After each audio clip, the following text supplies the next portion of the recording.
Hello, I'm Paul Kelly, and here are the papers for Friday, August the 30th. Yes, it's COLDPLAY weekend here in Dublin.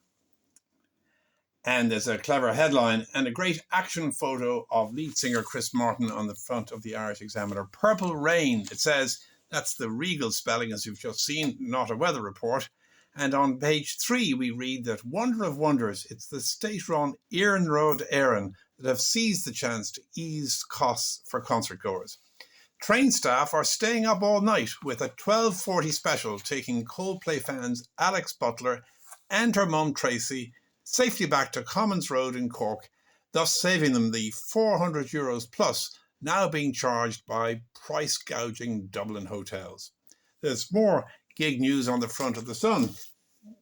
Three's Electric, they say, a reference to the third Oasis concert now planned for Croke Park next autumn. But there's more, with some saying that with tickets selling so fast, as many as 5 nights with the Gallagher brothers are promised for next year. On page 2 of the Irish Daily Mail, reporter Helen Bruce tries yet again, for apparently the second time this month, to stop ministers from fudging the figures for housing starts. It seems that a temporary waiver of legal fees during April saw a headlong scrum of builders filing papers of intent to build no fewer than 18,000 houses. Well, a junior minister rushed out a breathless announcement about a total of 35,000 houses commenced already in the first 4 months of this year. A record, he proclaimed, and a staggering 91% improvement on last year. And the rebuttal comes from some troublemaking shinner, some pinko housing activist. No, Minister, from your pals in finance. They point out that there's actually a very weak correlation between filing and actually building. And the Mail politely asks whether in future filings would be continued to be announced as, lads piling brick upon brick. Junior Minister Alan Dillon did not respond. But such best-laid plans may be inevitable, says John Fitzgerald in the business section of the Times. There he is there.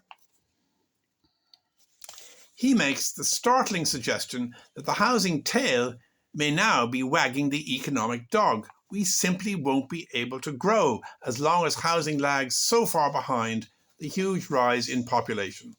If we can't fix housing, Fitzgerald reasons, we may have to slow down the economy. But there's good news for those with existing house mortgages, as the front of the Irish Independent promises a string of rate cuts.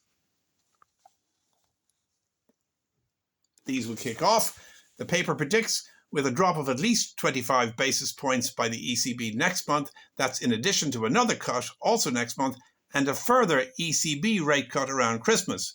Your monthly savings, they say, roughly 30 to 40 euros.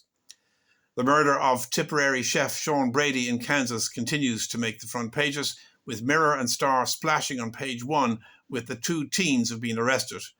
Blasted by teen gang, says the Star, while the Mirror goes with simply gunned down. The Irish Times has several stories on tensions in China. One on page 7 reports on the arrest in Hong Kong of 2 editors of the now defunct Stand News. Chung Piu-Kuan and Patrick Lam are the first to be convicted of sedition since the UK left in 1997. Journalist Dennis Staunton is based in Hong Kong, and his report comes with an opinion piece in which he tells us that the verdict will have a chilling effect on everyone plying the editor's trade under the Chinese government's ever-watchful eye. And finally, there's a truly maddening problem of modern manners on page 7 of the Irish Independent. What on earth would you do if your office colleague gladly burned up your petrol, bumming a lift from you every single day? What's worse, this freeloader made a grand gesture with coffee and pastries, but has yet to cough up a single cent towards this highly convenient chauffeuring service. Well, the psychotherapists, workplace counsellors, and life coaching experts at the beck and call of Agony Aunt Katie Byrne were all surprisingly unsympathetic. Your fuel costs remain the same, whether you choose to drive her to work or not, says one, rather haughtily, I thought, while another suggests that the driver's proposal to charge €75 a month is simply her notion of a nice little earner. I think the solution lies with the freeloader, who should cough up a little bit more than donuts. Oh no, the paper says. And it actually proposes a kind of punishment for both driver and passenger alike. Both ladies, a shrink sternly suggests, should consider taking the bus.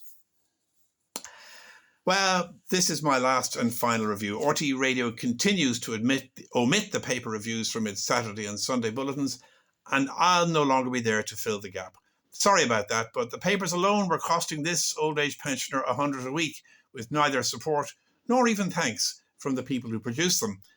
I feel I've done my bit to keep the newspapers alive, and I'll close with my tribute to two journalists who've made my efforts particularly worthwhile, Jenny Friel and Michael Doyle. Now, Jenny produced a brilliant spread on the road to the revival of the Irish town in the Irish Daily Mail. And for years and years, Michael Doyle and his friends in the Sun have been battling Health Minister Stephen Donnelly over his shocking neglect of children who need spinal surgery. I've been privileged to draw attention more than once to the Sun's Kids Can't Wait campaign, for which Michael Doyle has been a tireless advocate. Keep going, Michael. If they don't listen, another government will. I'm Paul O'Kelly, and this is, or rather, this has been, today's Irish Papers. Goodbye.